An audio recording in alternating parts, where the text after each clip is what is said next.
મારું નામ લાલજીભાઈ પોપટભાઈ નારિયા. હું કાલાવડ મીઠીવીડી ખાતે રહું છું. આજે 14 વર્ષથી હું આ જગ્યાએ મકાન મેં ઊભું તૈયાર મકાન મેં ખરીદી અને હું રહું છું 14 વર્ષથી. બરાબર છે. તો મારી પાછળ એક ગોગનભાઈ કરીને કથિરિયા જે છે એને સોસાયટી પાડે છે એના બિન ખેતી કરીને. એ લોકોને અહીંથી જબરજસ્તી રસ્તો કાઢવો, જે એના સર્વે નંબરનો રસ્તો અહીંયા હતો નહીં, પણ છતાં લોકોને અહીંયાથી રસ્તો કાઢવો હતો. તો મારી બાજુમાં રમેશભાઈ અજુડિયાનું મકાન હતું, આ બાજુ અરવિંદભાઈ ભૂતનું મકાન હતું, અને અરવિંદભાઈ ભૂત પાસેથી જ મેં અડધો પ્લોટ લીધેલો છે, બરાબર, 125 નંબરનો. એટલે રમેશભાઈનું મકાન એને 8 લાખ રૂપિયામાં લઈ અને પાડી નાખ્યું. મારી પાછળ એક મારવાડીનું મકાન હતું, એક બ્રાહ્મણનું મકાન હતું, એ લોકોને પૈસા દઈ અને પાડી નાખ્યા. મારવાડીને કંઈક 12-12.5 લાખ રૂપિયા આપી અને એ મકાન લઈને બધું પાડી નાખ્યું. એટલે સરકારી જમીન લે વેચ કરી અને એને મકાન પાડી અને એને રોડ જબરદસ્તી બનાવ્યો. પછી મારી માથે મેં મકાન આપવાની ના પાડી તો મારી માથે એને દબાણનો કેસ કર્યો છે, જે એને પોતે 4-5 વીઘા જેટલું દબાણ કર્યું છે ખરાબાનું. એના આપણે એના ખેતર હારે ભેળવી દીધું છે, ફરતી દિવાલ કરી લીધેલી છે, પુલ બનાવ્યો છે હોંકડા માથે, અને અહીંયા કે પાકો આરસીસી રોડ બનાવ્યો. તો એની મેં અરજી કરેલી મામલતદારમાં આજે 4 મહિના પહેલા, પણ એ લોકોએ કોઈ મને જવાબ આપ્યો નહીં અને મારી માથે સીધી જ એક્શન ચાલુ કરી દીધી છે. મેં દર વખતે એને વિનંતી કરી કે ભાઈ ગરીબ માણસ છો અને તમે મારું મકાન ન પાડો, પણ છતાં એ લોકો આજે જબરજસ્તીથી મકાન પાડવા આવ્યા છે. બરાબર છે. હવે મને એને રૂપિયાની ઓફર કરી હતી કે તમારા 12 ફૂટ સળંગ મકાન મને આપી દો તો હું તમને 8 લાખ રૂપિયા આપું અને 9 લાખ રૂપિયા આપું. એ સિવાય મને કંઈ આપ્યું નહોતું એને. એટલે મેં એવું કીધું હતું કે ભાઈ મેં રહેવા માટે બનાવ્યું છે ને તમારે અહીંયા 28 ફૂટનો રસ્તો પડખે થઈ જાય છે, તો પછી મને મારી રીતે રહેવા દો. તો એ કે નહીં, તો હું તારી માથે અરજી કરીને ધમકી આપી અને સીધી એને અરજી કરી દીધી. એ કે તને પૈસા આપવાના છે એટલે હું ઉપર ખવડાવી દઈશ, બાકી તારું મકાન પડાવીને રહીશ. તો આજે એને મકાન પડાવી નાખ્યું છે. મારું મકાન તંત્ર દ્વારા તમને કોઈ નોટિસ આપવામાં આવી? તંત્ર દ્વારા મને દર વખતે નોટિસો આપ્યા જ રાખતા હતા કે 2 દિવસે 3 દિવસે હવે અમે પાડી નાખશું. ગઈ 29 તારીખે મને નોટિસ આપી હતી કે 31 તારીખે 3 વાગે તમને પાડી નાખવામાં, તમારું મકાન પાડી નાખશે. પછી એ લોકો ન પાડ્યું અને કાલે મને બપોરે 1:30 વાગે નોટિસ આપી. ગઈકાલે મને 24 તારીખે 1:30 વાગે નોટિસ આપી કે ભાઈ કાલે તમારું 4 વાગે મકાન પાડી નાખવામાં આવશે. એટલે હું એકલો માણસ, હું બીજે દોડીને કઈ જગ્યાએ દોડી શકું?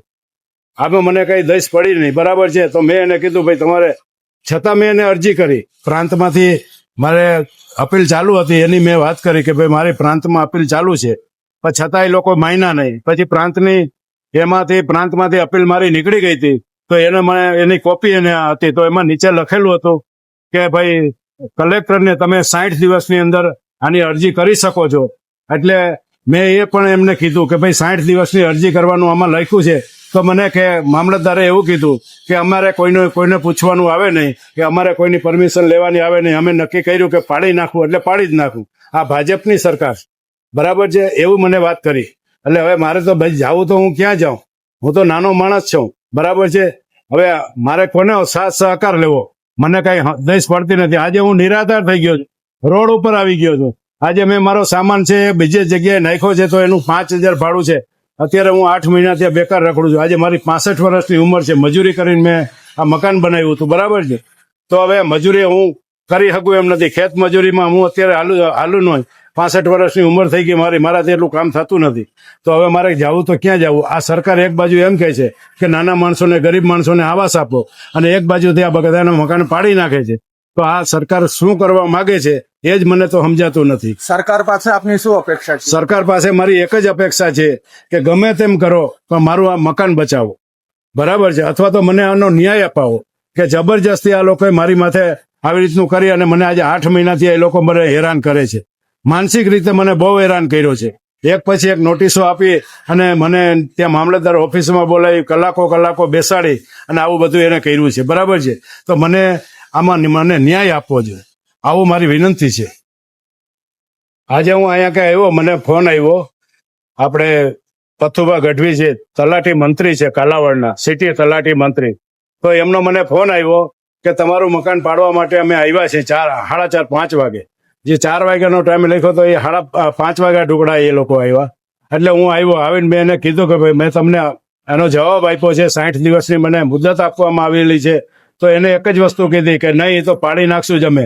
તો મેડમ હતા જે તલાટીમાં, આપણે મામલતદાર, એક્ઝિક્યુટિવ મેજેસ્ટ્રી કહેવાય ને એ તન્વીબેન એમની અટક તો હું ભૂલી ગયો તન્વીબેન નામ છે. તો એ હતા. તે પછી સર્કલ ઓફિસર હતા ચોવટિયા સાહેબ અને આ ગઢવી સાહેબ અને 30 સિવાયના પોલીસ ઓફિસરો ને બધા હતા.